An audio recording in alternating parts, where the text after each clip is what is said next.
सो हे one आप लोग का बहुत बहुत स्वागत है आपके अपने यूट्यूब चैनल स्टडी पॉइंट रहा में। तो गाइज आप लोगों के लिए मैं लेकर आई हूँ रेलवे ग्रुप डी 2025 का आपका कंप्लीट जीके जीएस का रिवीजन लेकर आई हूँ, जो आप सभी स्टूडेंट के लिए बहुत ज़्यादा इंपॉर्टेंट होने वाला है। और आज का हमारा डे 2 है। तो आप सभी से ये रिक्वेस्ट है कि कोशिश करिए चीज़ों का एंड तक देखने का। एंड सबसे इम्पोर्टेंट चीज़ है, आप वहाँ पे चीज़ों को आप नोट करिए जहाँ पे आपको कंफ्यूजन हो रही है, जो क्वेश्चन में आपको प्रॉब्लम हो रहा है, जहाँ पे भी आपको चीज़ें नहीं पता है, प्लीज़ उसे नोट करिए। क्योंकि ये जो क्वेश्चन मैं जितना भी लेकर आई हूँ सारे क्वेश्चन बहुत ज़्यादा इंपॉर्टेंट है। ठीक है, तो चलिए स्टार्ट करते हैं बिना देर किए और अपने पहले क्वेश्चन की तरफ बढ़ते हैं। तो आज का हमारा पहला प्रश्न है, क्वेश्चन नंबर 1 है। क्वेश्चन नंबर 1 हमसे कह रहा है कि भारतीय रेल का सबसे बड़ा जोन कौन सा है। तो भारतीय रेल का सबसे बड़ा जोन है उत्तर रेलवे है, उत्तर पूर्व रेलवे है, पूर्व रेलवे या फिर दक्षिण रेलवे। तो इसका जो करेक्ट आंसर हो जाएगा वो हो जाएगा उत्तर रेलवे, जो है भारतीय रेलवे का सबसे बड़ा जोन है। ठीक है, तो ऑप्शन ए हमारा करेक्ट आंसर हो जाएगा।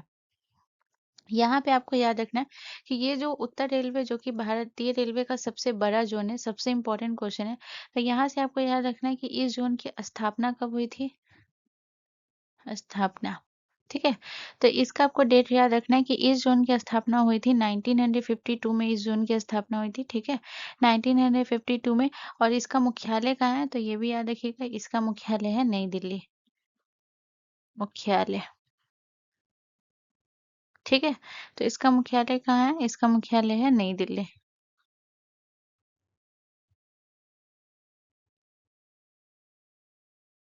इसके अलावा अगर मैं बात करूँ तो यहाँ पे आपको याद रखना है कि सबसे इम्पोर्टेंट क्वेश्चन है, पूछा जाता है कि ये उत्तर रेलवे का सबसे बड़ा जोन है, तो इसके अंतर्गत जो है कितने डिवीजन आते हैं। ठीक है, तो याद रखिएगा इसके अंदर जो है 5 मंडल, यानी डिवीजन मतलब मंडल होता है। तो याद रखिएगा इसके अंतर्गत 5 मंडल आते हैं।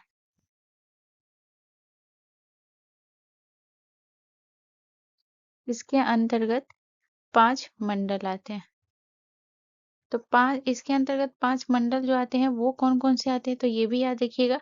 तो इसके अंतर्गत जो 5 मंडल आते हैं, पहला हो गया आपका दिल्ली।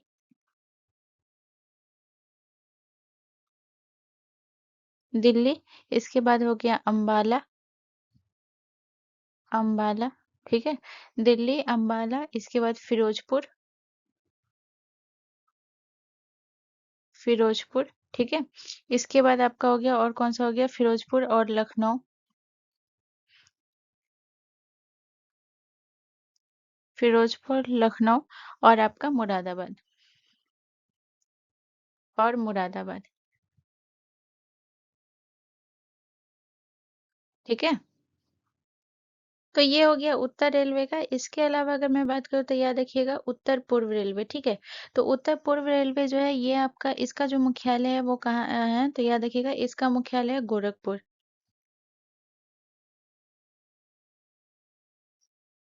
ठीक है, तो इसका मुख्यालय कहाँ है, गोरखपुर। और गोरखपुर आपका कहाँ पड़ता है, उत्तर प्रदेश में।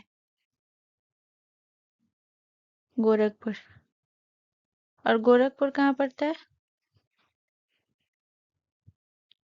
उत्तर प्रदेश में।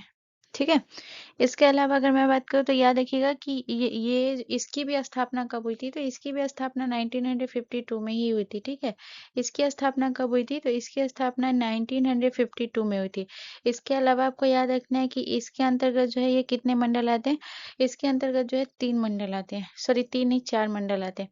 तो इसके अंदर मैं सीधा लिख देती हूँ, ठीक है ना। तो इसके अंदर जो मंडल आते हैं वो कौन कौन से आते हैं, मंडल। ठीक है, तो याद रखिएगा ये हो गया आपका गोरखपुर। गोरखपुर, इसके बाद आपको याद रखना और हो गया वाराणसी। वाराणसी, इसके बाद आपको याद रखना और कौन सा हो गया, इज्जत नगर। इज्जत नगर, एंड देन आपको लास्ट आपको याद रखना है बरेली। ठीक है, तो ये किसका हो गया, ये हो गया उत्तर पूर्व रेलवे का। ठीक है, इसके अलावा अगर मैं बात करूँ पूर्व रेलवे, तो इसका मुख्यालय है कोलकाता। ठीक है, मुख्यालय किसी भी हाल में आपको याद रखना है, मुख्यालय बहुत इंपॉर्टेंट है। ठीक है, तो याद रखिएगा ये आपका जो हो गया ये पूर्व रेलवे। तो पूर्व रेलवे का मुख्यालय, ठीक है। तो पूर्व रेलवे का मुख्यालय कहाँ है गाइस, तो याद रखिएगा ये है आपका कोलकाता। ठीक है। और दक्षिण रेलवे का मुख्यालय ऊपर लिख देती हूँ, ठीक है। तो दक्षिण रेलवे का मुख्यालय कहाँ है, तो इसका मुख्यालय चेन्नई।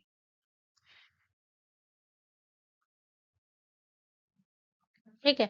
लेकिन हाँ, उत्तर रेलवे जो है भारतीय रेलवे का सबसे बड़ा जोन है, तो आपको ये याद रखना पड़ेगा इसकी स्थापना कब हुई, इसका मुख्यालय कहाँ है, इसके बाद इसके अंतर्गत जो है कितने मंडल आते हैं, ठीक है।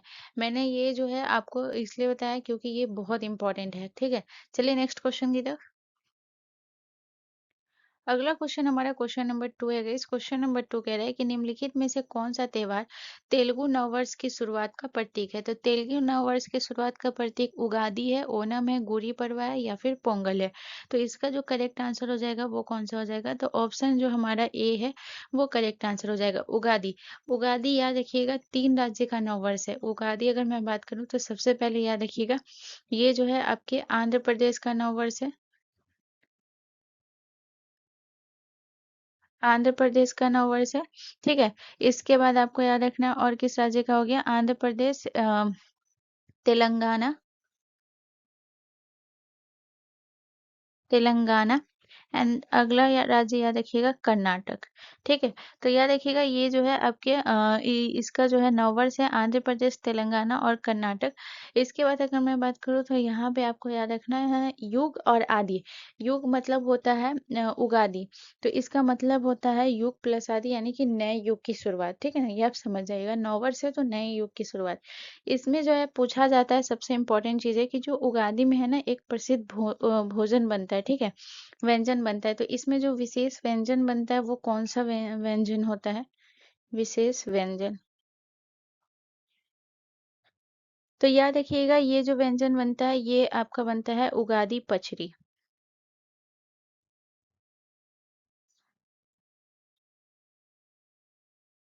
उगादी पचड़ी। और इसमें जो है याद रखिएगा 6 स्वादों वाला होता है। उगादी पचड़ी जो है कितने स्वादों वाला होता है, 6 स्वादों वाला होता है, ठीक है। उगादी पचड़ी जो है 6 स्वादों वाला होता है। अब 6 स्वाद वाला कौन कौन सा होता है, तो पहला आपको याद रखना है इसमें 6 स्वाद कौन कौन सा होता है।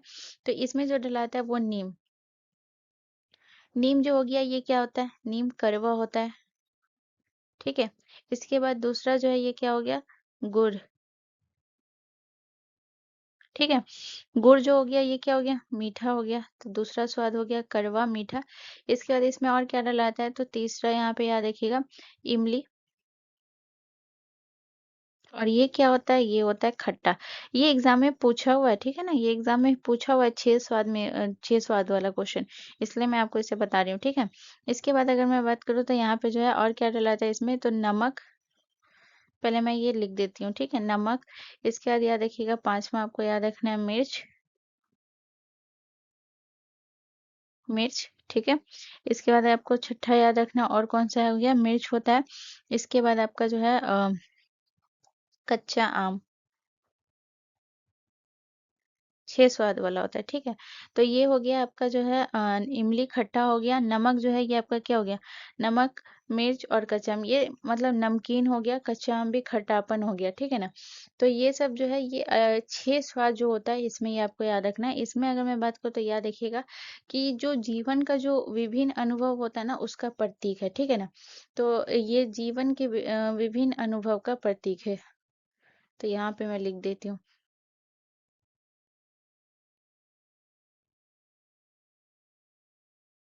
जीवन के विभिन्न अनुभवों का प्रतीक है, इसीलिए ये डिश बनता है, ठीक है। इसके बाद अगर मैं बात करूँ, और ये जो नमक नमकीन हो जाएगा, मिर्च तीखा हो जाएगा, कच्चा आम हो गया, ये अलग खट्टा होता है। तो ये 6 स्वाद का मिश्रण होता है। इसके बाद अगर मैं बात करूँ ओनम, ओनम जो है ये आपको याद रखना है। जैसे अगर मैं केरल की बात करूँ तो केरल का बहुत लोगों को लगता है ओनम, लेकिन जो है ये केरल का फेस्टिवल है, ठीक है ना, ओनम। लेकिन ये केरल का नववर्ष नहीं है, ठीक है। तो यहाँ पे हम सिर्फ नववर्ष की बात करते हैं।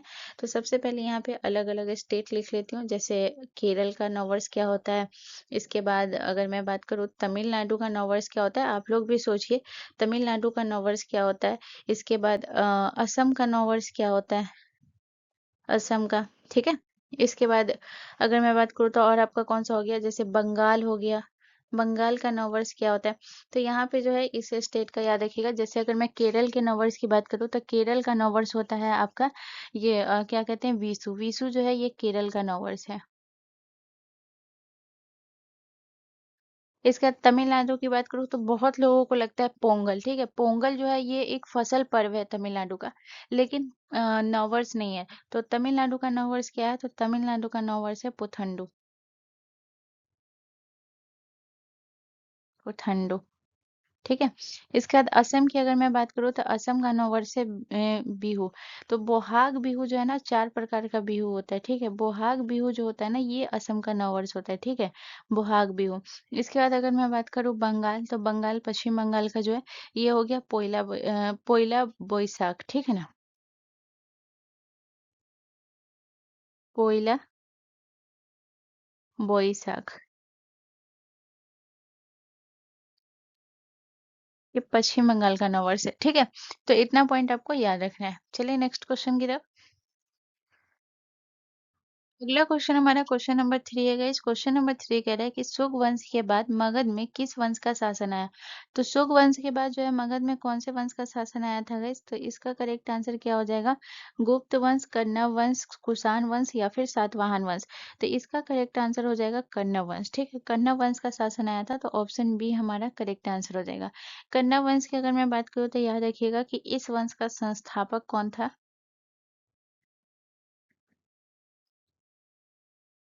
संस्थापक, ठीक है। तो ये आपको याद रखना है इस वंश का संस्थापक था वासुदेव कन्नव।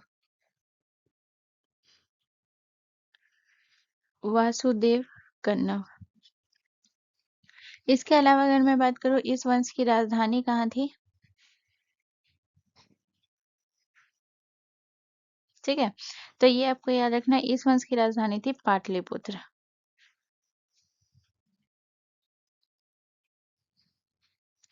और पाटलिपुत्र आपका कहाँ पड़ता है? बिहार में।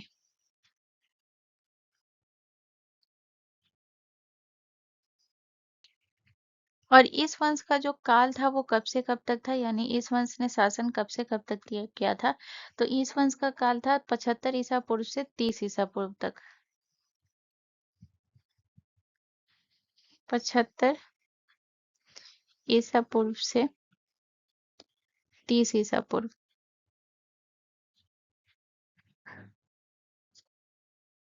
इसके बाद अगर मैं बात करूँ तो इसमें जो है इस वंश का जो है शासक कौन-कौन सब था? कन्नव वंश की अगर मैं शासक की बात करूँ तो ये आपको याद रखना है क्योंकि यहाँ पे मैं शासक इसीलिए लिखा रही हूँ क्योंकि कभी-कभी क्वेश्चन में किस टाइप का क्वेश्चन आपसे पूछा जाता है कि निम्नलिखित में से जो शासक है वो कौन-सा शासक है जो कन्नव वंश का है या शुंग वंश का है, ठीक है?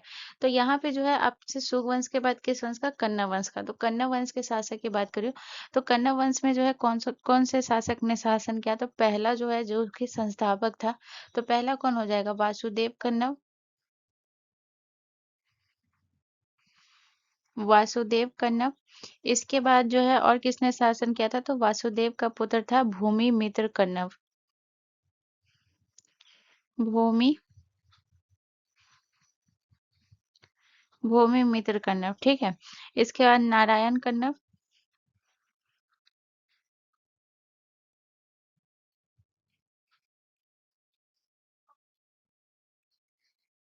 और इसके बाद हो गया ये सुषमण कन्नव।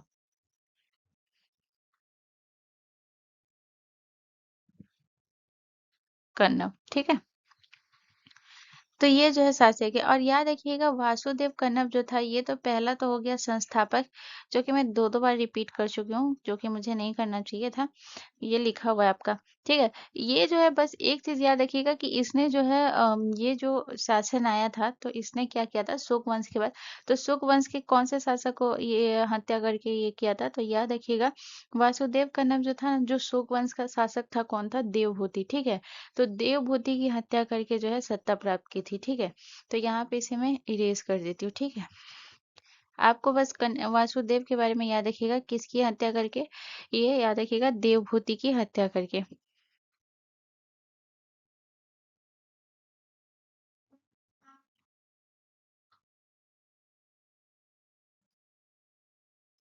देवभूति की हत्या करके हत्या कर सत्ता प्राप्त की थी। ठीक है?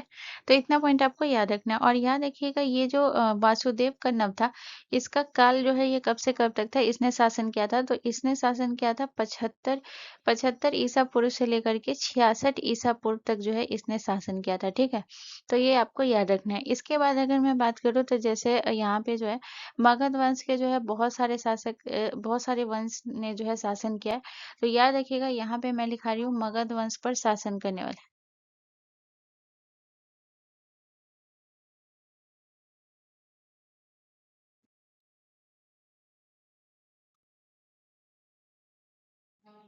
मगध वंश पे शासन करने वाले। तो मगध वंश पे शासन करने वाले कौन है? तो सबसे पहले याद रखिएगा हर्यक वंश।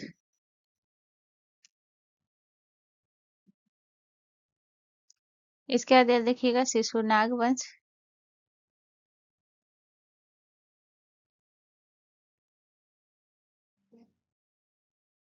इसके बाद याद रखिएगा नंद वंश।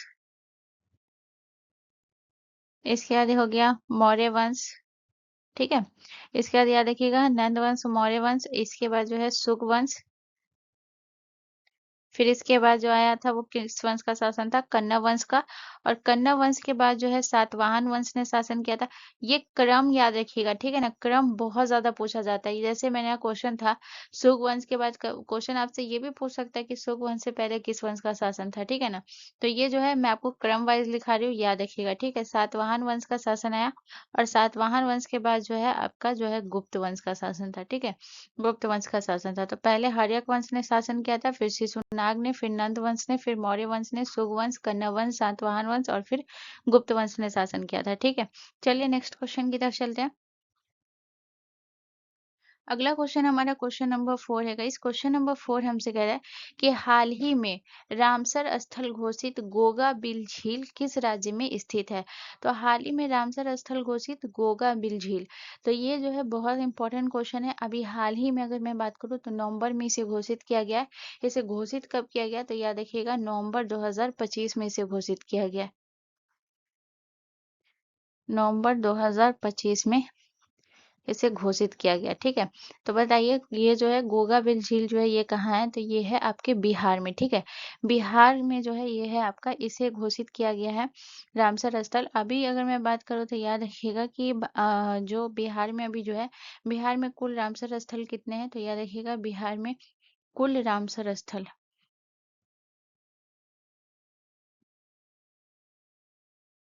ठीक है? तो बिहार में जो कुल रामसर स्थल है ना वो 6 हो गया, ठीक है? बिहार में कुल रामसर स्थल 6 है। इसके बाद जो है अब 6 कौन-कौन सा है ये भी मैं आपको बता देती हूँ। लेकिन बिहार वालों लोग के लिए जो है वो 6 याद रखने की ज़रूरत है, ठीक है? लेकिन फिर भी स्टिल मैं बता देती हूँ कि जो 6 कौन-कौन सा है। तो एक तो गोगाबिल झील हो गया, इधर 5 आपका बचा। तो जैसे कांवर झील आपका है, ये रामसर स्थल की सूची में है बिहार का। फिर नागी पक्षी अभयारण्य, नकटी पक्षी अभयारण्य, गोकुल जलाशय। इसके बाद अगर मैं बात करूँ तो उदयपुर झील। ये जो है ना 5, ये जो है आपका, और एक गोगाबिल झील, 6 जो है ये बिहार के रामसर स्थल में सूची में शामिल किया गया, ठीक है? यहाँ पे अगर मैं बात करूँ तो याद रखिएगा कि जो अभी अगर मैं बात करूँ कि कुल रामसर स्थल कितने हैं, तो यहाँ पे याद रखिएगा कुल रामसर स्थल, तो ये मैं जो है रीसेंट डेटा बता रही हूँ। तो याद रखिएगा कुल रामसर स्थल जो हो गया वो अभी आपका 94 हो गया, ठीक है? 94 रामसर स्थल हो गए हैं, ये आपको याद रखना है। इसमें से अगर आपसे पूछा जाए कि सबसे बड़ा जो है रामसर स्थल कौन सा है, पहला। दूसरा पॉइंट आपको याद रखना है सबसे बड़ा रामसर स्थल,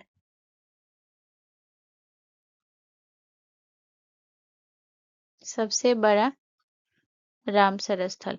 तो सबसे बड़ा रामसर स्थल कौन सा है गाइस? तो याद रखिएगा सबसे बड़ा रामसर स्थल है सुंदरवन।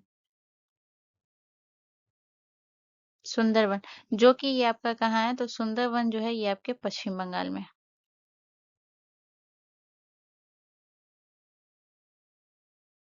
पश्चिम बंगाल में, ठीक है? इसके बाद अगर मैं बात करूँ तीसरा आपका जो है सबसे छोटा रामसर स्थल,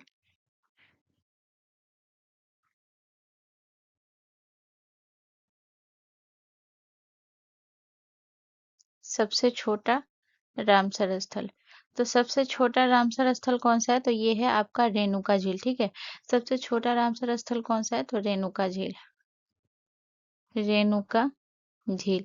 और ये रेणुका झील आपका कहाँ है गाइस? तो याद रखिएगा ये है आपका हिमाचल प्रदेश में। ये रेणुका झील कहाँ है? तो ये है आपका हिमाचल प्रदेश। हिमाचल प्रदेश में, ठीक है। अच्छा, अगर आपसे प्रश्न पूछा जाए कि सबसे ज्यादा रामसर स्थल जो है वो किस राज्य में है, तो याद रखिएगा सबसे ज्यादा रामसर स्थल जो है ये आपके तमिलनाडु में, ठीक है। तो सबसे अधिक जो है रामसर स्थल वाला राज्य, सबसे अधिक रामसर स्थल, ठीक है। तो ये आपका कहाँ है? तो याद रखिएगा ये है आपके तमिलनाडु में। तमिलनाडु में। और तमिलनाडु में जो है ये आपका टोटल रामसर स्थल कितना है? तो 20 रामसर स्थल जो है ये तमिलनाडु में है, ये आपको याद रखना है। इसके बाद जो याद रखिएगा, अगर आपसे प्रश्न पूछा जाए कि पहला रामसर स्थल कौन था?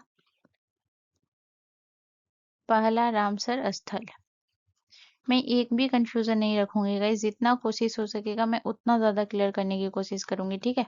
तो पहला रामसर स्थल जो है दो आपका याद रखिएगा, दो है जिसे घोषित किया गया था। एक चिल्का झील को,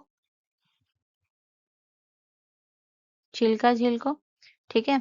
और एक जो था ये आपका था, कौन था ये? केवला देव राष्ट्रीय उद्यान। केवला देव राष्ट्रीय उद्यान। और इस दोनों को जो रामसर स्थल घोषित किया गया था, अगर मैं चिल्का झील की बात करूं और केवला देव की बात करूं, तो इसका जो राष्ट्रीय उद्यान घोषित किया गया था 1900 जो है 1981 में घोषित किया गया था, ठीक है। 1981 में घोषित किया गया था। अगर चिल्का झील की बात करूं ये उड़ीसा में है, और केवला देव राष्ट्रीय उद्यान ये आपका राजस्थान में है, ठीक है। चलिए नेक्स्ट क्वेश्चन की तरफ। अगला क्वेश्चन हमारा क्वेश्चन नंबर 5 है गाइस। क्वेश्चन नंबर 5 कह रहा है कि एशियाई खेलों का आयोजन पहली बार कहाँ हुआ था? तो टोक्यो में हुआ था, नई दिल्ली में हुआ था, बीजिंग में हुआ था, या फिर सियोल में हुआ था? तो इसका जो करेक्ट आंसर हो जाएगा वो हो जाएगा आपका ऑप्शन बी, हमारा करेक्ट आंसर हो जाएगा। नई दिल्ली में हुआ था, ठीक है। एशियाई खेल की अगर मैं बात करूँ तो याद रखिएगा सबसे पहले ये जो है इस नई दिल्ली में हुआ था। तो ये कब हुआ था? तो 1951 में हुआ था, ठीक है। ये जो हुआ था 1951 में हुआ था। एशियाई खेलों का आयोजन पहली बार 1951 में हुआ था। और इसका जो है मेजबान जो है मेजबान देश कौन था? मेजबान देश, तो याद रखिएगा इसका जो मेजबान देश था वो था आपका ये भारत, ठीक है। और ये हुआ था कौन से स्टेडियम में? तो स्थान, ठीक है। तो ये आपको स्थान याद रखना है। ये जो है कौन था? नेशनल स्टेडियम नई दिल्ली। नेशनल स्टेडियम,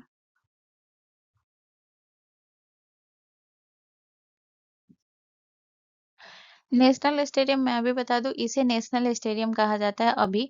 लेकिन इसे जो है इसे हम मेजर ध्यानचंद स्टेडियम के नाम से भी जानते थे, ठीक है। तो इसे अभी जो है अभी इसे नेशनल स्टेडियम कहते हैं, ठीक है ना। तो याद रखिएगा इसे जो है याद रखिएगा मेजर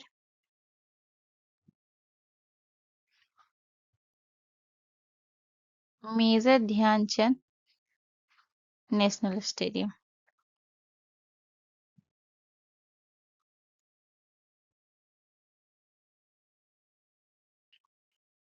और जो 1951 में जो हुआ था ये पहली बार, तो इसमें जो है 6 खेल शामिल थे, ठीक है ना। तो याद रखिएगा इसमें 6 प्रमुख खेल थे। तो 6 प्रमुख खेल जो है वो कौन कौन से थे ये भी मैं बता देती हूँ, ठीक है। मुझे नहीं लगता ये इतना इम्पोर्टेंट है, या इम्पोर्टेंट हो भी सकता है, बट इसमें मैं कंफर्म नहीं हूँ। फिर भी मैं नॉलेज के लिए ये मैं आपको बता देती हूँ, ठीक है। जैसे 6 प्रमुख खेल इसमें शामिल थे, जिसमें पहला कौन सा था? ये था आपका एथलेटिक्स, ठीक है। इसके बाद अगर मैं बात करूँ, देखिए ये जो मैं 6 खेल लिखा रही हूँ, ये अभी तक मैंने ऐसा प्रीवियस ईयर में नहीं देखा है कि ये क्वेश्चन पूछा गया है। इसलिए मैं आपको बता दे रही हूँ कि प्रीवियस ईयर में ये नहीं देखी हूँ कि अभी तक ये पूछा गया है। इसलिए मैं इसको लिख देती हूँ कि कोई गारंटी नहीं एग्जामिनर आपसे क्या प्रश्न पूछ लेता है, ठीक है। तो इसलिए जो है इसे आप याद रखिएगा, एक बार ध्यान रखिएगा, ठीक है ना। तो 6 प्रमुख खेल में कौन कौन सा शामिल था? पहला हो गया एथलेटिक्स, दूसरा हो गया फुटबॉल, ठीक है। तीसरा हो गया आपका बास्केटबॉल।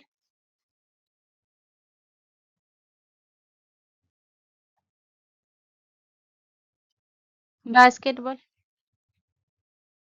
साइकिलिंग,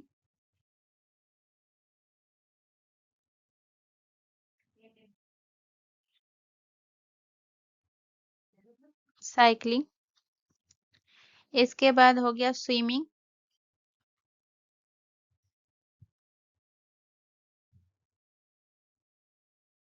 और इसके बाद हो गया वेट लिफ्टिंग।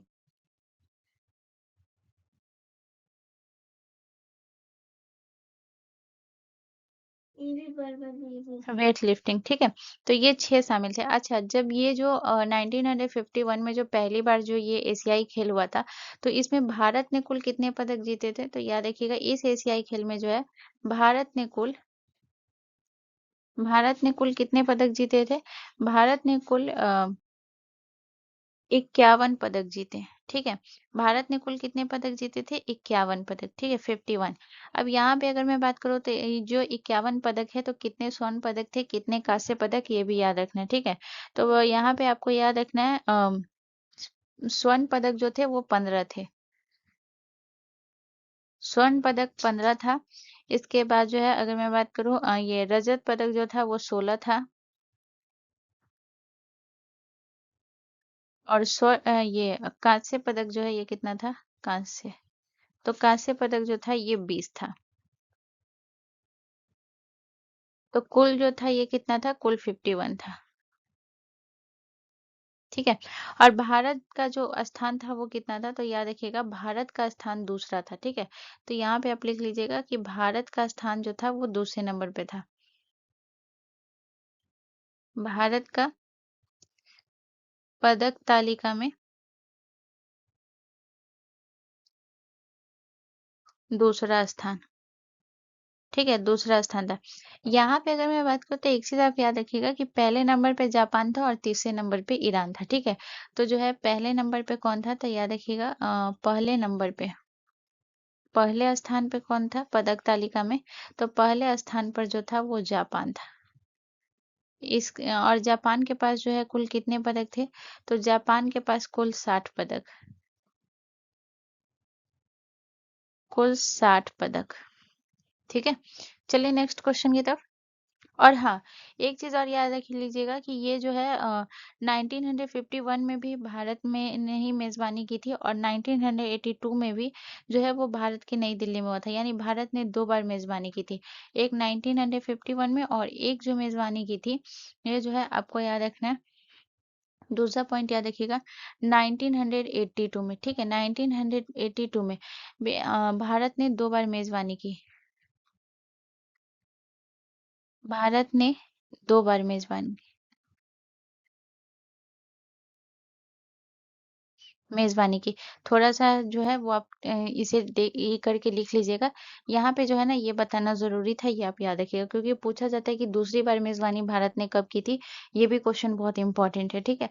चलिए नेक्स्ट क्वेश्चन की तरफ।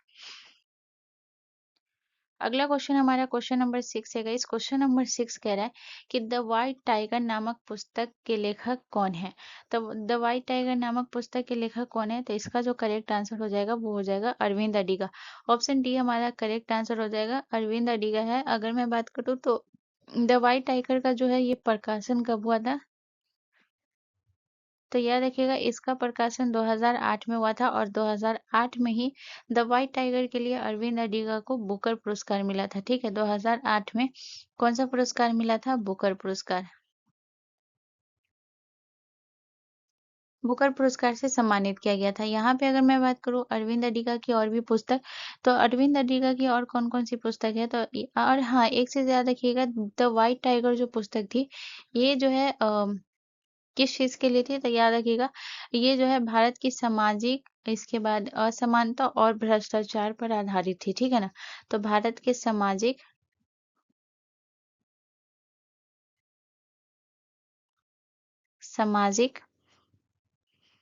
असमानता, असमानता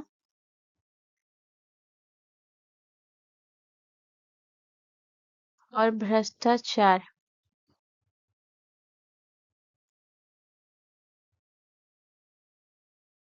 भ्रष्टाचार पे आधारित थी, ठीक है। इसके बाद अरविंद अडिगा की और पुस्तक, जैसे अगर मैं बात करूँ ये लास्ट मैन इन टावर,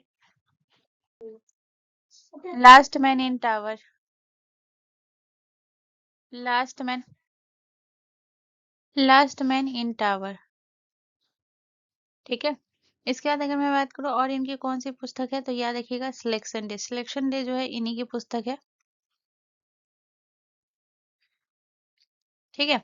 इसके बाद अगर मैं बात करूँ और जो है अरविंद अडिगा की और कौन सी पुस्तक है, तो याद रखिएगा last man in tiger, white tiger, selection day, और इसके बाद याद रखिएगा एमनेस्टी,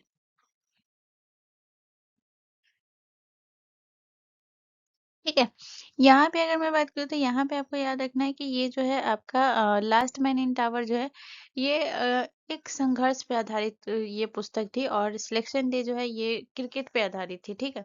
तो याद रखिएगा। इसके बाद अगर मैं बात करूँ तो यहाँ पे आपको याद रखना है कि ये एक बहुत इम्पोर्टेंट नाम है जो कि आपको याद रखना है। जैसे कि अगर मैं बात करूँ इनके पुस्तक के बारे में, जो कि है मुल्क राज आनंद। इनकी और कौन-कौन सी पुस्तक है, तो याद रखिएगा सबसे इम्पोर्टेंट कुली। कुली पुस्तक जो है ये किनकी है, ये इन्हीं की है। इसके अलावा आपको याद रखना है द विलेज। द विलेज पुस्तक भी इन्हीं का है, ठीक है। इसके बाद अगर मैं बात करूँ और कौन सा है, the big heart, the big heart, ठीक है। चलिए नेक्स्ट क्वेश्चन की तरफ।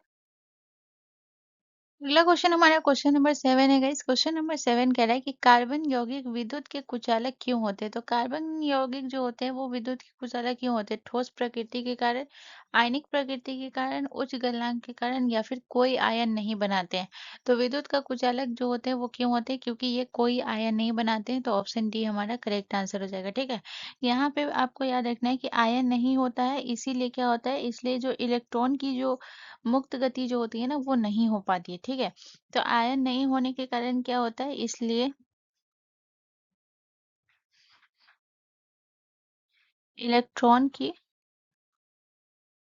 इलेक्ट्रॉन की मुक्त गति नहीं हो पाती है,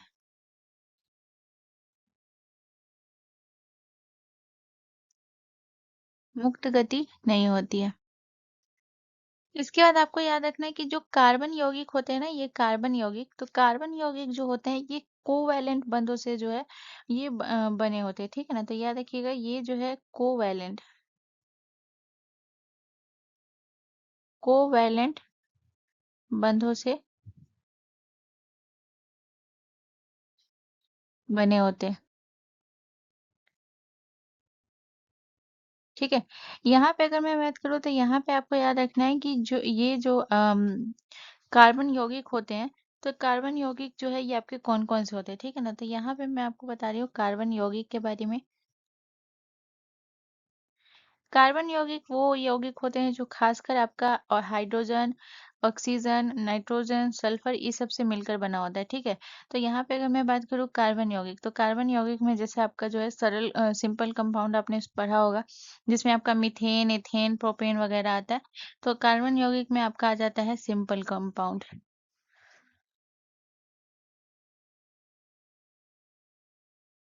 सिंपल सिंपल कंपाउंड्स, ठीक है। इसके बाद अगर मैं बात करूँ तो और आपका कौन सा हो गया, और हो गया आपका अल्कोहल,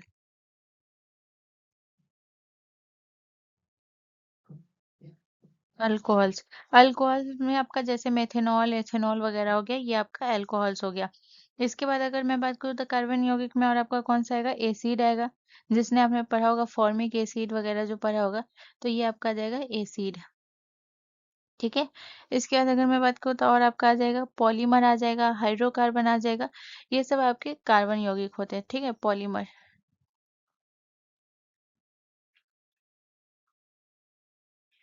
इसे करेक्ट कर लीजिएगा, ठीक है, पॉलीमर। इसके बाद आपका कौन सा हो गया, हाइड्रोकार्बन, हाइड्रोकार्बन, ठीक है। चलिए नेक्स्ट क्वेश्चन की तरफ। अगला क्वेश्चन हमारा क्वेश्चन नंबर 8 है गाइस। क्वेश्चन नंबर 8 हमसे कह रहा है कि भारत के किस भू आकृतिक क्षेत्र में ब्लैक कॉटन सॉइल जो है या फिर जिसे हम काली मिट्टी कहते हैं वो पाई जाती है। तो काली मिट्टी जो है गंगा का मैदान, दक्कन का पठार, तराई क्षेत्र या फिर पूर्वोत्तर पहाड़ी। इन चारों में ऑप्शन में से किधर जो है आपका काली मिट्टी जो है पाई जाती है। तो इसका करेक्ट आंसर हो जाएगा जो दक्कन का पठार है ना, ये हमारा करेक्ट आंसर हो जाएगा। दक्कन के पठार में जो है यहाँ काली मिट्टी पाई जाती है, और गंगा के मैदान के तरफ जो है यहाँ पे जो है कौन सी मिट्टी पाई जाती है, जलोढ़ मिट्टी पाई जाती है। जलोढ़ मिट्टी पाई जाती है। इसके बाद अगर मैं बात करूँ ये पूर्वोत्तर पहाड़ियों पे जो है लाल और बुलई मिट्टी पाई जाती है।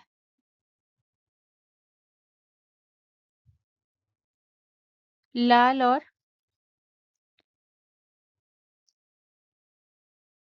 बुलई मिट्टी पाई जाती है। ठीक है। यहाँ पे अगर मैं बात करूँ तो काली मिट्टी के बारे में, दक्कन के पठार के बारे में हम यहाँ पे बात करेंगे। तो सबसे पहले याद रखिएगा कि दक्कन का पठार जो है ये कहाँ तक फैला हुआ है। तो दक्कन का जो पठार है ना, ये आपके जो है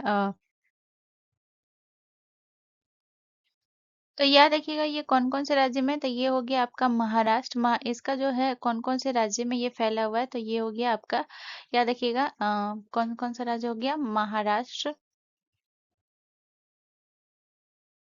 महाराष्ट्र हो गया, ठीक है। इसके बाद याद रखिएगा आपका जो है आंध्र प्रदेश। आंध्र प्रदेश, ठीक है। इसके बाद हो गया आपका कर्नाटक। इसके बाद आपका हो गया कर्नाटक के बाद याद रखिएगा तमिलनाडु, केरल। तो अगर दक्कन का पठार में जो पाई जाती है तो खास ये सारे राज्य भी वही आते हैं जहाँ पे आपका काली मिट्टी पाई जाती है, ठीक है। केरल। इसके बाद आपको याद रखना है मध्य प्रदेश और छत्तीसगढ़। मध्य प्रदेश और छत्तीसगढ़।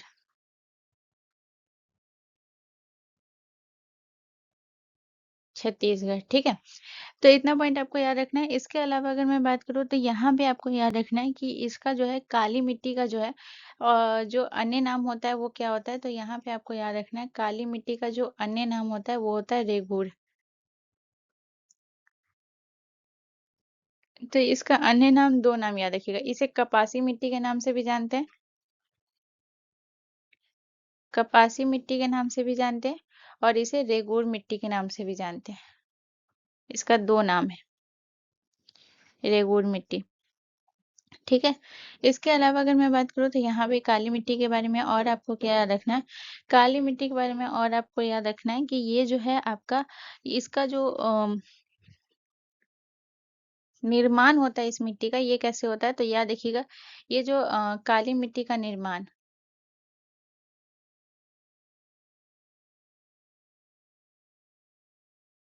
काली मिट्टी का निर्माण, ठीक है। तो काली मिट्टी का निर्माण होता है बेसाल्टिक ये ज्वालामुखी चट्टानों से।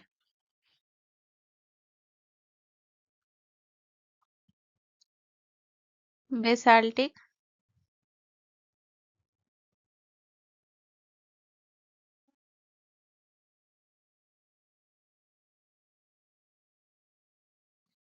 बेसाल्टिक चट्टानों से बनी होती है, ठीक है। उसके बाद अगर मैं बात करूँ यहाँ पे जो फसल होती है काली मिट्टी के लिए, जो फसल उगाई जाती है, तो कौन कौन सी फसल के लिए ये सबसे ज्यादा उपयुक्त होती है। तो याद रखिएगा ये हो गया आपके, इसे कपासी मिट्टी कहते हैं, तो कपास की फसल के लिए तो सबसे ज्यादा उपयुक्त हो गया। इसके बाद याद रखिएगा ज्वार की फसल के लिए, ठीक है। इसके बाद आपको याद रखना है बाजरा की फसल के लिए सबसे ज्यादा उपयुक्त है, ठीक है। बाजरा हो गया तिलहन की फसल के लिए। तो ये जो पॉइंट है ना, ये आपको याद रखना है, ठीक है। चलिए नेक्स्ट क्वेश्चन की तरफ। अगला क्वेश्चन हमारा क्वेश्चन नंबर 9 है गाइस। क्वेश्चन नंबर 9 कह रहा है कि भारत में सबसे पुरानी पर्वत श्रेणी कौन सी मानी जाती है। तो भारत में सबसे पुरानी पर्वत श्रेणी जो मानी जाती है ये अरावली। अरावली जो है ये सबसे पुरानी पर्वत है। यहाँ पे अगर मैं बात करूँ अरावली के बारे में तो याद रखिएगा अरावली एक वलित पर्वत है, ठीक है। अरावली कैसा पर्वत है, तो अरावली एक वलित पर्वत है, वलित पर्वत है, ठीक है। इसके अलावा आपको याद रखना है कि अरावली की सबसे ऊंची चोटी कौन सी है, सबसे ऊंची चोटी। तो याद रखिएगा अरावली की सबसे ऊंची चोटी जो है ये है गुरु शिखर। गुरु शिखर, ठीक है। और इस गुरु शिखर चोटी की जो है ये ऊंचाई कितनी है, तो याद रखिएगा गुरु शिखर चोटी की जो ऊंचाई है ना, ये है आपका 1722 मीटर, ठीक है। इसकी ऊंचाई मैं साइड में लिख देती हूँ, 1722 मीटर जो है इसकी ऊंचाई है, ठीक है, ऊंचाई, ठीक है। इसके बाद अगर मैं बात करूँ तो यहाँ पे अरावली के बारे में आपको याद रखना है कि अरावली पर्वत जो है ये जो है कहाँ कौन कौन से राज्य तक फैला है, ठीक है। तो इसका फैलाव के बारे में हम बात करें तो याद रखिएगा ये आपके हरियाणा, दिल्ली और राजस्थान, हरियाणा, दिल्ली और कुछ भाग जो है, छोटा सा भाग इसका गुजरात में, लेकिन सबसे ज्यादा ये राजस्थान में फैला। राजस्थान में लगभग 80% इसका भाग जो है ये राजस्थान में, ठीक है। तो राजस्थान हो गया, इसका कुछ भाग हरियाणा में है, कुछ भाग इसका दिल्ली में है, और बहुत कम जो है वो गुजरात तक इसका फैला हुआ है, ठीक है। यहाँ पे अगर मैं बात करूँ तो याद रखिएगा कि ये जो पर्वत है इसकी जो लंबाई है वो कितनी है, अरावली की लंबाई,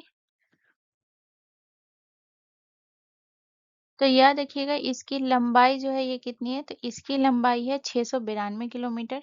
692 किलोमीटर जो है इसकी लंबाई है, ठीक है। लेकिन अगर चौड़ाई की बात करें, सॉरी ऊंचाई की अगर मैं बात करूँ तो इसकी ऊंचाई है 600 से 900 मीटर के बीच है, ठीक है। तो लंबाई हो गया ऊंचाई, ऊंचाई, तो ऊंचाई कितना हो गया, ऊंचाई 600 से 900 मीटर,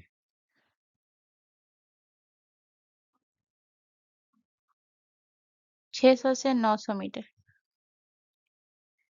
इसके बाद अगर मैं बात करूँ तो यहाँ पे आपको याद रखना है कि ये जो है अरावली पर्वत जो पूछा जाता है, तो याद रखिएगा ये राजस्थान के मरुस्थल और मैदानी जो क्षेत्र होते हैं ना, इसको अलग कौन करता है, तो अरावली पर्वत। तो ये बहुत इंपॉर्टेंट पॉइंट है, याद रखिएगा ये राजस्थान के मरुस्थल और मैदानी क्षेत्र को अलग करता है,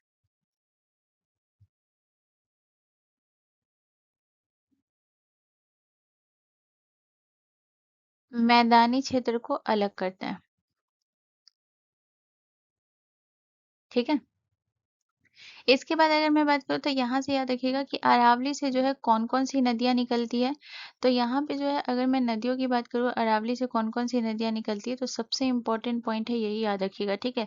तो अरावली से जो नदियाँ निकलती है वो निकलती है बनास नदी हो गई, ये अरावली से निकलती है, ठीक है। तो अरावली से निकलने वाली नदियाँ हो गई आपका बनास नदी हो गया, इसके बाद जो है आपका साबरमती नदी हो गया, ठीक है ना। इसके बाद आपको कौन सा हो गया, साबरमती नदी हो गया, ठीक है। इसके बाद जो है आपका और कौन सा नदी, लूनी नदी, सबसे इम्पोर्टेंट लूनी नदी, ये भी आपके अरावली से निकलती है, ठीक है। तो इतना पॉइंट आपको अरावली के बारे में याद रखना है। चलिए नेक्स्ट क्वेश्चन की तरफ। अगला क्वेश्चन हमारा क्वेश्चन नंबर 10 है गाइस। क्वेश्चन नंबर 10 कह रहा है कि जीन डैश की गतिविधियों के माध्यम से लक्षणों को नियंत्रित करते हैं। तो जीन जो है ये किसके माध्यम से जो है लक्षणों को नियंत्रित करते हैं, गुणसूत्रों के माध्यम से, युग्मों के माध्यम से, हार्मोन के माध्यम से, या फिर एंजाइमों के माध्यम से। तो याद रखिएगा हार्मोनों के माध्यम से जो है हार्मोन की गतिविधियों के माध्यम से जो है लक्षण को नियंत्रित करता है जीन, ठीक है ना। तो ऑप्शन हमारा सी करेक्ट आंसर हो जाएगा, ठीक है। यहाँ पे अगर मैं बात करूँ जैसे गुणसूत्र, तो गुणसूत्र क्या करते हैं, गुणसूत्र जो है जीन को क्या करते हैं, संग्रहित करते हैं, ठीक है। गुणसूत्र जो होते हैं ये क्या करते हैं, जीन को संग्रहित करते हैं, जीन को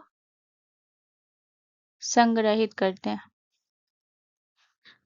इसके बाद अगर मैं बात करूँ जो युग्मक होते हैं वो क्या करते हैं, मतलब ये युग्मक जो होते हैं जिसे हम जीमेट्स बोलते हैं, ये तो समझिए कि ये जीन को मतलब कि अगर सिंपली अगर लैंग्वेज में कहें तो ये विरासत में देते हैं, ठीक है। इसके बाद जो आपका एंजाइम होता है ये क्या करते हैं, एंजाइम जो होते हैं वो प्रोटीन होते हैं, ठीक है। ये क्या होते हैं, एंजाइम प्रोटीन होते हैं,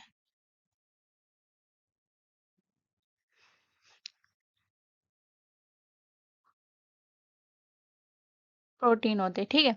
तो हार्मोन जो होते हैं ये नियंत्रित करते हैं। यहाँ पे अगर मैं आपसे ये पूछूं कि जो हार्मोन होते हैं तो ये क्या होते हैं, ये जो है ये ग्रंथियों से स्रावित होते हैं। हार्मोन किससे स्रावित होता है, ये ग्रंथियों से स्रावित होते हैं। और ग्रंथियों से स्रावित होकर जो है ये क्या करते हैं, रक्त के माध्यम से ये जो है अंगों में जो है अंगों के ऊतकों में पहुंचते हैं, ठीक है, अंगों और ऊतकों में पहुंचते हैं। तो याद रखिएगा हार्मोन जो है ये क्या होता है, तो ये सबसे पहले याद रखिएगा ये ग्रंथियों ग्रंथियों से स्रावित, स्रावित, और याद रखिएगा स्रावित होकर रक्त के माध्यम से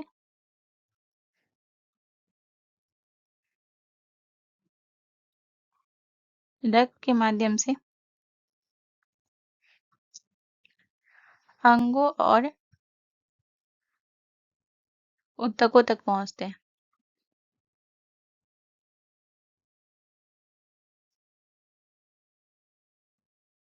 पहुंचते हैं। अब यहाँ पे अगर मैं बात करूँ तो ऐसी कौन-कौन सी ग्रंथि है जो हार्मोन बनाती है, ठीक है? तो यहाँ पे मैं आपको यहाँ पे लिखा रही हूँ कि जो हार्मोन बनाने वाली ग्रंथि, ठीक है? तो हार्मोन बनाने वाली ग्रंथि, बनाने वाली ग्रंथियाँ कौन-कौन सी है?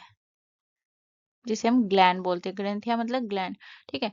तो यहाँ पे अगर मैं बात करूँ तो कौन-कौन सा हो गया? जैसे कि हाइपोथैलेमस हो गया, हाइपोथैलेमस, ठीक है? ये जो है ना ये ग्रंथि होती है और यहाँ से जो है ये शरीर का नियंत्रण केंद्र होता है, ठीक है? हाइपोथैलेमस हो गया, इसके बाद अगर मैं बात करूँ और कौन सी हो गई? पिट्यूटरी ग्रंथि हो गई,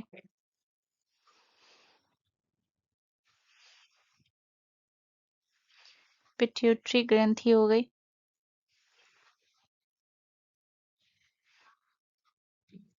इसके बाद थायराइड हो गया,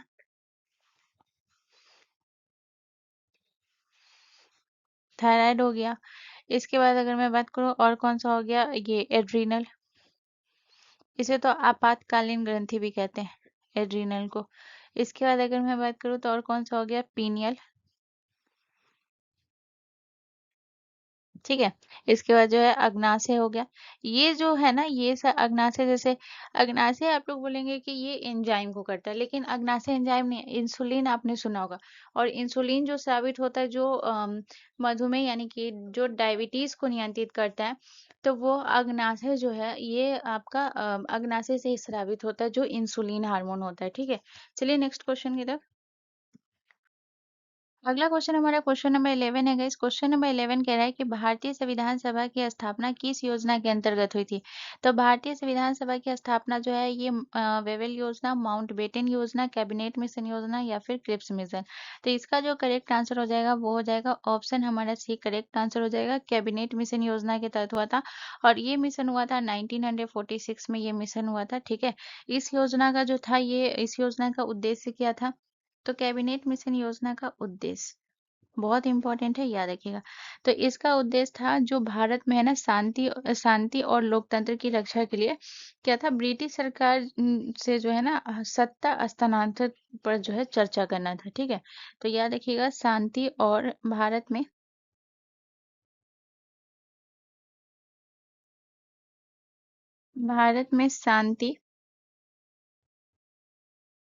शांति और लोकतंत्र, लोकतंत्र, लोकतंत्र की रक्षा के लिए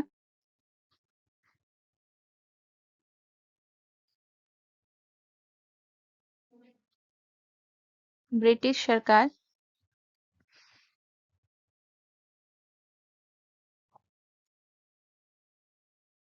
सत्ता हस्तांतरण पर चर्चा करना था, सत्ता हस्तांतरण,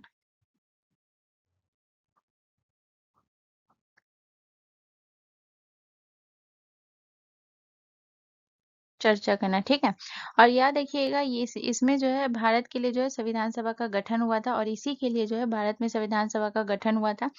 और यहाँ पे अगर मैं बात करूँ तो याद रखिएगा कि जो इसकी पहली बैठक हुई थी, पहली बैठक कब हुई थी? सबसे इम्पोर्टेंट याद रखिएगा, पहली बैठक। तो पहली बैठक हुआ था इसका 9 दिसंबर को हुआ था, ठीक है। 9 दिसंबर, 9 दिसंबर 1946 को इसकी पहली बैठक हुई थी और इसमें जो है इस बैठक के जो है पहली बैठक हुई थी, इसके अध्यक्ष कौन बने थे? तो इसके अध्यक्ष बने थे राजेंद्र प्रसाद, डॉक्टर राजेंद्र प्रसाद बने थे। ठीक है। इसके बाद अगर मैं बात करूँ, इसी में जो है आपके संविधान निर्माण बनना जो स्टार्ट हुआ था, ये यहीं से हुआ था। तो 1946 में ये बना था और 1949 में जो है ये बन के तैयार हुआ था और लागू हुआ था आपका 1950 में। ठीक है। इसके बाद अगर मैं बात करूँ आपका जो है वेवेल योजना। वेवेल योजना जो आया था वो 1945 में ये योजना आया था। वेवेल योजना में क्या था, ये जो था आपका इसमें अंतिम सरकार का गठन करना था, ये वेवेल योजना में था। और माउंटबेटन योजना के तहत जो है हमें आज़ादी मिली थी, जो कि था हमारा कौन सा ये योजना कब हुआ था, 1947 में। 1947 में हुआ था माउंटबेटन योजना। ठीक है। चलिए नेक्स्ट क्वेश्चन की तरफ। अगला क्वेश्चन हमारा क्वेश्चन नंबर 12 है गाइस। क्वेश्चन नंबर 12 कह रहा है कि भारत नाट्यम हेतु पद्म श्री पुरस्कार से सम्मानित प्रथम पर लैंगिक यानी कि ट्रांस महिला इनमें से कौन है? तो नर्तकी नटराज है, मृणाली साराभाई है, शोभना नारायण है या फिर दर्शना झावेरी है।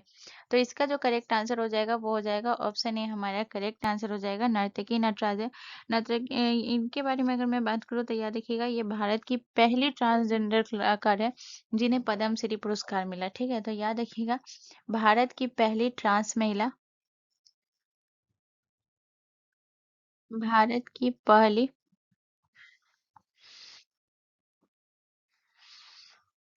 ट्रांस महिला,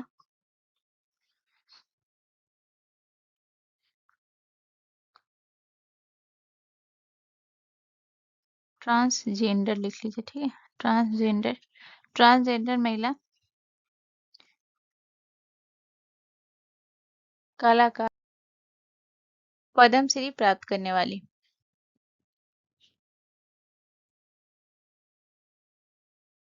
पद्मश्री प्राप्त करता। तो पद्मश्री इन्हें कब मिला था, तो 2019 में जो है इन्हें पद्मश्री मिला था। ठीक है। और याद रखिएगा, ये भरतनाट्यम से संबंधित थी, भरतनाट्यम शास्त्रीय से। तो याद रखिएगा, और याद रखिएगा ये जो है नर्तकी नटराज डांस एकेडमी की स्थापना अभी इन्होंने ही की थी। ठीक है। तो याद रखिएगा, नर्तकी नटराज ने जो है नर्तकी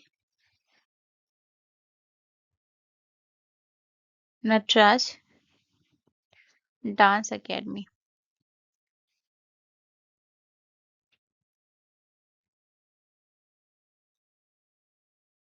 dance academy.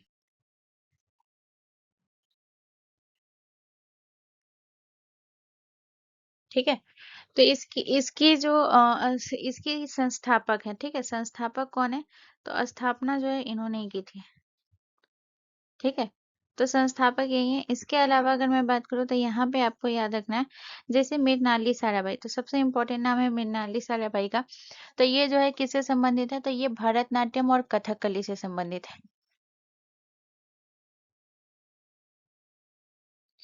Bharatanatyam plus Kathakali से।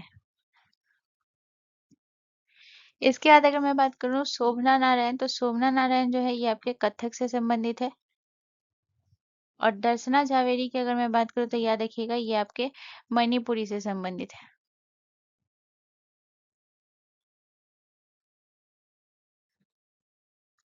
ठीक है।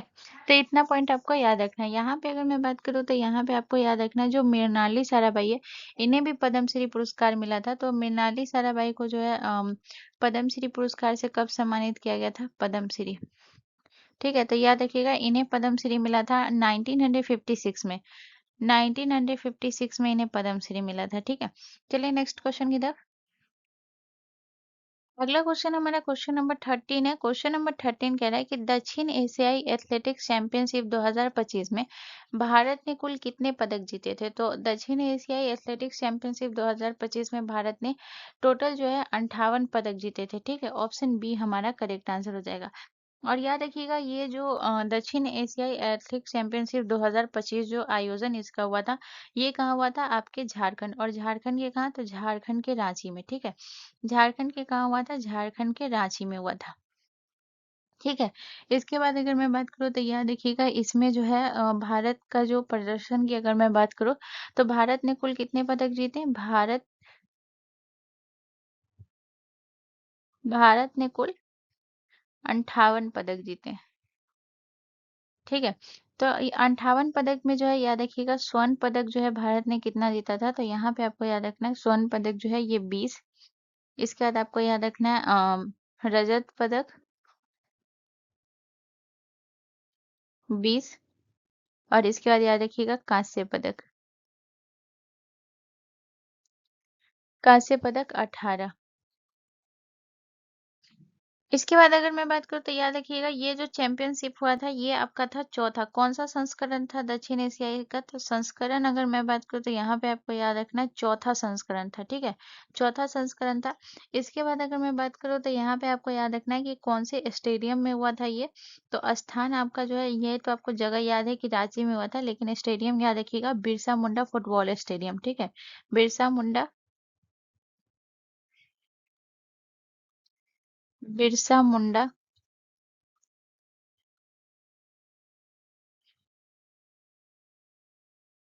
बिरसा मुंडा फुटबॉल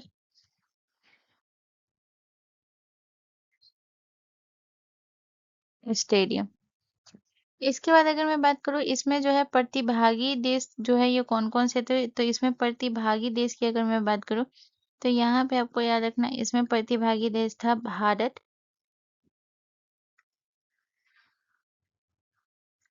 भारत, श्रीलंका,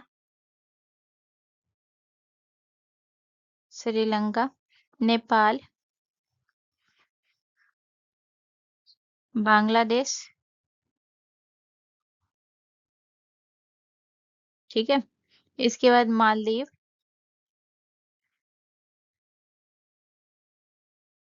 ठीक है। और इसके बाद याद रखिएगा भूटान। चलिए नेक्स्ट क्वेश्चन की तरफ। अगला क्वेश्चन हमारा क्वेश्चन नंबर 14 है गाइस। क्वेश्चन नंबर 14 कह रहा है कि किस अनुच्छेद में राष्ट्रपति को वार्षिक रूप से प्रतिवेदन प्रस्तुत करने के लिए संघ लोक सेवा आयोग के कर्तव्य के बारे में उल्लेखित किया गया है। तो संघ लोक सेवा कर्तव्य के बारे में जो उसके आयोग के कर्तव्य के बारे में जो उल्लेख किया गया वो किसमें किया गया, तो इसका जो करेक्ट आंसर हो जाएगा वो हो जाएगा आपका अनुच्छेद 322। ऑप्शन सी हमारा करेक्ट आंसर हो जाएगा, ठीक है।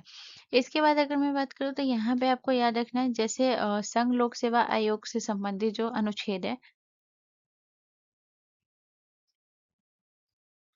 अनुच्छेद, ठीक है। तो ये है ना आपका 315 से लेकर के 315 से 323 तक जो है ये संघ लोक सेवा के बारे में इसका उल्लेख किया गया है। जैसे अगर मैं बात करूँ 315, ठीक है, आर्टिकल 315 में जो है इसमें जो है संघ और राज्य लोक सेवा आयोग की स्थापना से प्रावधान है। संघ और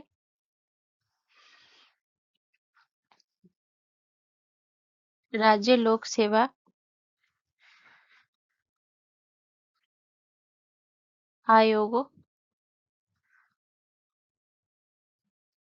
आयोगों की स्थापना से संबंधित है, ठीक है।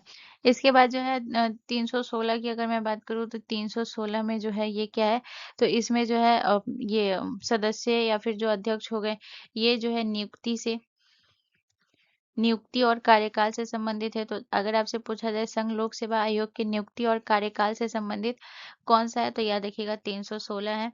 इसके बाद अगर मैं बात करूँ 317 में जो है ये पद से हटाने की प्रक्रिया है, ठीक है। आर्टिकल 370 में जो है पद से हटाने की प्रक्रिया है,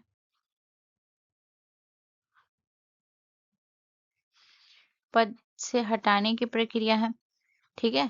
इसके बाद अगर मैं बात करूँ 317 हो गया। 318 की अगर मैं बात करूँ तो 318 में क्या है, इसमें जो है संघ लोक सेवा आयोग के सेवा शर्त और जो है कार्यविधि का निर्धारण है, ठीक है। तो सिंपली यहाँ पे सिर्फ इतना याद रखिएगा, कार्यविधि का निर्धारण, निर्धारण, ठीक है।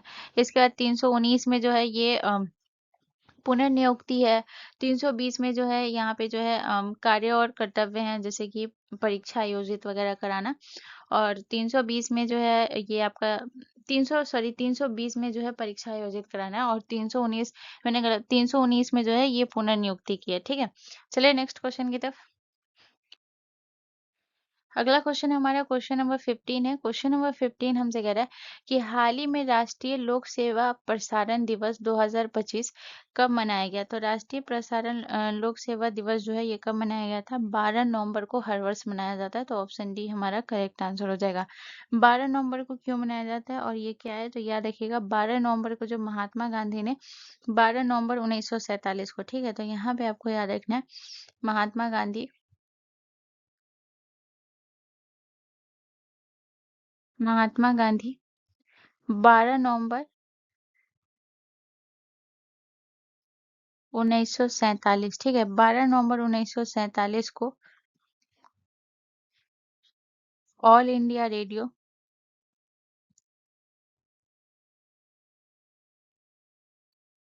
ऑल इंडिया रेडियो, रेडियो में जो है याद रखिएगा इन्होंने दिल्ली में जो है ऑल इंडिया रेडियो के दिल्ली में जो है भाषण दिया था, ठीक है, तो ऑल इंडिया रेडियो के दिल्ली में, ठीक है, कौन सा जगह था? दिल्ली में। दिल्ली में जो है याद रखिएगा इन्होंने भाषण की स्मृति में जो ये मनाया जाता है, इन्होंने भाषण दिया था, ठीक है, भाषण दिए थे और इसी की स्मृति में मनाया जाता है।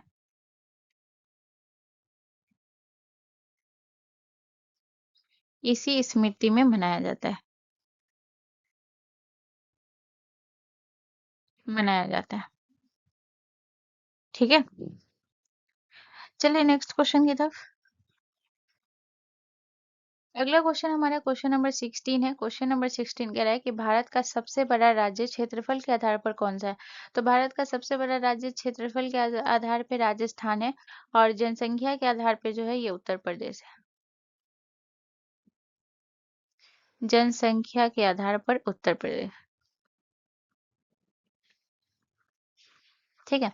अब यहाँ पे हम थोड़ा सा राजस्थान के बारे में बात करेंगे। तो राजस्थान जो है ये सबसे बड़ा क्षेत्रफल है। तो राजस्थान का अगर मैं क्षेत्रफल की अगर मैं बात करूँ, इसका क्षेत्रफल कितना है? तो याद रखिएगा राजस्थान का क्षेत्रफल है 3,42,239 वर्ग किलोमीटर। ये राजस्थान का क्षेत्र, ठीक है। राजस्थान में आपको इतना याद रखना है कि ये भारत का जो है कितना परसेंट हिस्सा कवर करता है। तो याद रखिएगा ये भारत का 10.41% हिस्सा है इसका राजस्थान में, ठीक है। इसके बाद अगर मैं बात करूँ, जैसे एक नंबर पे आपका राजस्थान आता है, राजस्थान के बाद, तो राजस्थान के बाद कौन कौन सा राज्य आता है? तो राजस्थान के बाद दूसरे नंबर पे आपका आता है मध्य प्रदेश क्षेत्रफल के आधार पे, ठीक है, मध्य प्रदेश है।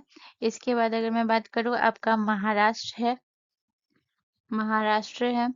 इसके बाद आपका याद रखिएगा उत्तर प्रदेश है, उत्तर प्रदेश है। और इसके बाद याद रखिएगा गुजरात है। छठे नंबर पे शायद शायद नहीं, कंफर्म कह रही हूँ, छठे नंबर पे आपका कर्नाटक है, ठीक है। तो यहाँ पे मध्य प्रदेश जो है यहाँ पे जो है दूसरे नंबर पे, तीसरे पे महाराष्ट्र, चौथे पे उत्तर प्रदेश और पांचवा पे गुजरात। 5 राज्य एटलीस्ट आपको याद रखना है, ठीक है। इसके बाद यहाँ पे जो है आपको अगर मैं बात करूँ तो यहाँ पे याद रखिएगा कि राजस्थान, राजस्थान से आपको सबसे इम्पोर्टेंट पॉइंट यहाँ पे और क्या याद रखने हैं? तो याद रखिएगा कि यहाँ पे जो है राजस्थान में जो है कुल 50 जिला है, ठीक है। तो इसमें जो है आपको लोकसभा सीट, विधानसभा सीट और राज्यसभा सीट आपको इसकी सिर्फ याद रखना है, ठीक है। तो विधानसभा सीट जो है ये कितना है?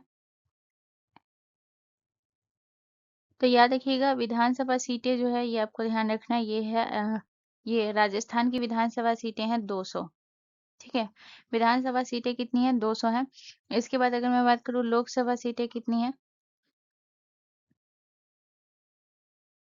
लोकसभा सीटें, तो लोकसभा जो सीटें हैं ना वो है 25 और राज्यसभा सीटें, राज्यसभा सीटें वो है 10, ठीक है। चलिए नेक्स्ट क्वेश्चन की तरफ। अगला क्वेश्चन हमारा क्वेश्चन नंबर 17 है। क्वेश्चन नंबर 17 कह रहा है कि पादपों में प्रांकुर कहाँ पाया जाता है? तो पादपों में प्रांकुर जो है ये बीज, पत्ती, पुष्प या फिर मूलाग्रा। तो इसका जो करेक्ट आंसर हो जाएगा वो कहाँ हो जाएगा? तो याद रखिएगा ये जो पाया जाता है ये पाया जाता है आपके तो ऑप्शन ए हमारा करेक्ट आंसर हो जाएगा। ये ब्रीज के जो ब्रीज के भ्रूण में पाया जाता है, ठीक है ना। तो याद रखिएगा ये पाया कहाँ जाता है? तो बीज में ऐसे पाया जाता है, लेकिन आपको यहाँ पे सिंपली याद रखना है कि ये पाया जाता है कहाँ? बीज के बीज के भ्रूण में, ठीक है। इसके बाद याद रखिएगा कि ये जो है, ये क्या होता है, अंकुर का जो है ऊपरी भाग होता है, ठीक है। क्या होता है, अंकुर का ऊपरी भाग होता है।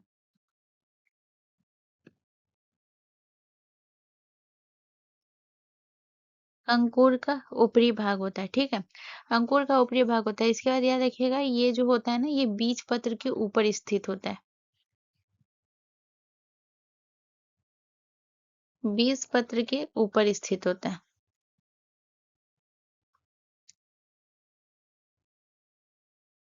तो ये जो मैं बता रही हूँ ना, अंकुर का ऊपरी भाग और बीज पत्र के बारे में, ये 2 जो पॉइंट याद रखिएगा। ये मैं किसके बारे में बता रही हूँ? ये मैं आपको ये जो बता रही हूँ, ये प्रांकुर के बारे में बता रही हूँ, ठीक है ना? ये कैसे कि प्रांकुर कहाँ पाया जाता है? अंकुर के ऊपर ऊपरी भाग होता है, ठीक है? ये पूछा भी जा रहा है। और ये जो है, ये भी पॉइंट आपका हो जाएगा, ठीक है? तो ये याद रखिएगा, ये बीज के भ्रूण में होता है, अंकुर का ऊपरी भाग होता है और बीज पत्र के ऊपर स्थित होता है, ठीक है ना? इसके बाद अगर मैं बात करूँ, तो यहाँ पे आपको याद रखना है, जो मूलाग्रा होता है, ये जो है ना, ये जड़ बनाता है। मूलाग्रा जो है, ये क्या करता है, ये जड़ बनाता है। ठीक है। चलिए नेक्स्ट क्वेश्चन की तरफ। अगला क्वेश्चन हमारा क्वेश्चन नंबर 18 है। क्वेश्चन नंबर 18 हमसे कह रहा है कि दलखाई निम्नलिखित में से किस राज्य का प्रसिद्ध लोक नृत्य है? तो पंजाब का है, उड़ीसा का है, बिहार का है या फिर उत्तर प्रदेश का है? तो इसका जो करेक्ट आंसर हो जाएगा, वो हो जाएगा ओडिशा। ऑप्शन बी हमारा करेक्ट आंसर हो जाएगा। और याद रखिएगा, दलखाई जो होता है ना, इसमें खासकर कौन सी साड़ी पहनी जाती है? तो जो दलखाई लोक नृत्य होता है, इसमें जो है ओडिशा का सबसे जो पारंपरिक साड़ी जो होता है ना ओडिशा का, वो संबलपुर की साड़ी पहनी जाती है। संबलपुरी संबलपुरी साड़ी जो है, इसमें पहनी जाती है। साड़ी पहनी जाती है। इसके बाद जो है, इसमें जो है कौन कौन से वाद्य यंत्र का उपयोग होता है? तो याद रखिएगा, दलखाई नृत्य में जो है ढोल का उपयोग होता है। ढोल। इसके बाद आपको याद रखना है नगारा। इसके बाद आपको याद रखना है हारमोनियम।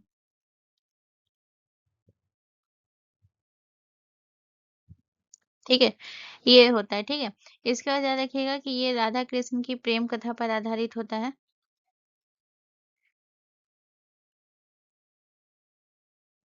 राधा कृष्ण की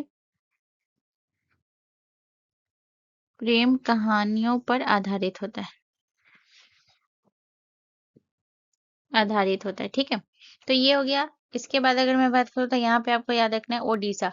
ओडिशा का और कौन कौन सा लोक नृत्य है? तो जैसे आप ओडिशा के लोक नृत्य के बारे में अगर मैं बात करूँ, तो याद रखिएगा, ये हो गया आपका गोटी पुआ नृत्य, जो है ये कहाँ का है? ओडिशा का है। गोटी पुआ नृत्य, ये आपके ओडिशा का है। इसके बाद अगर मैं बात करूँ, तो याद रखिएगा, सिंगारी नाचा, ये भी ओडिशा का है। सिंगारी नाचा। इसके बाद अगर मैं बात करूँ, तो यहाँ पे आपको याद रखना और कौन सा हो गया, और हो गया ये आपका घुमोरा नृत्य।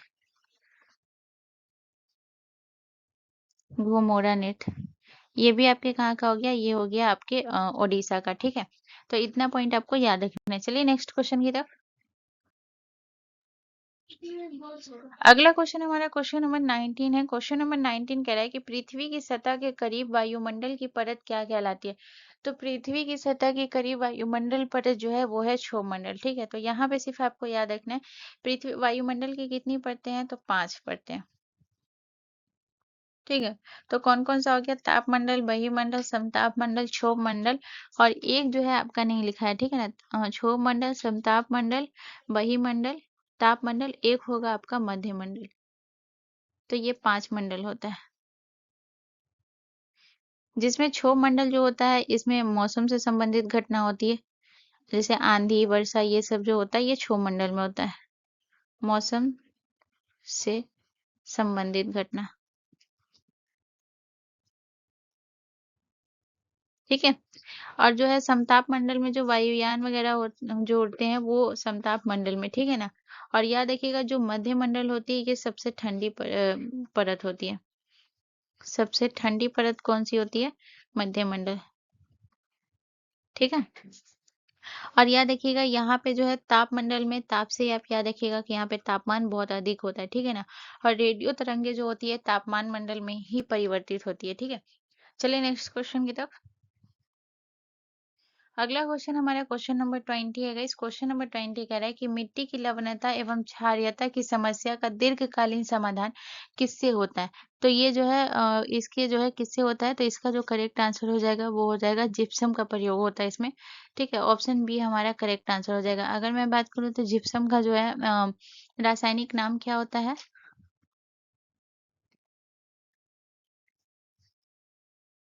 ठीक है, तो ये आपको ध्यान रखना है, इसका रासायनिक नाम होता है कैल्शियम सल्फेट। कैल्शियम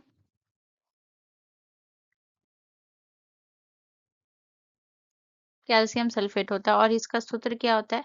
CaSO4 जो है ये इसका सूत्र होता है, ठीक है। इसके बाद जो है ये याद रखिएगा ये जिप्सम के बारे में। तो गाइज यहाँ से जो आपका जो सेशन है ये यहाँ कंप्लीट होता है। यहाँ से रिलेटेड कोई भी कंफ्यूजन कोई भी दिक्कत है तो आप मुझसे कमेंट करके पूछ सकते हैं। एंड गाइज अगर ये वीडियो आपके लिए भी थोड़ा सा भी इन्फॉर्मेटिव था तो प्लीज चैनल को जरूर सब्सक्राइब कर ले एंड बेल आइकन पे जरूर क्लिक कर ले। मिलते हैं नेक्स्ट वीडियो में। जय हिंद।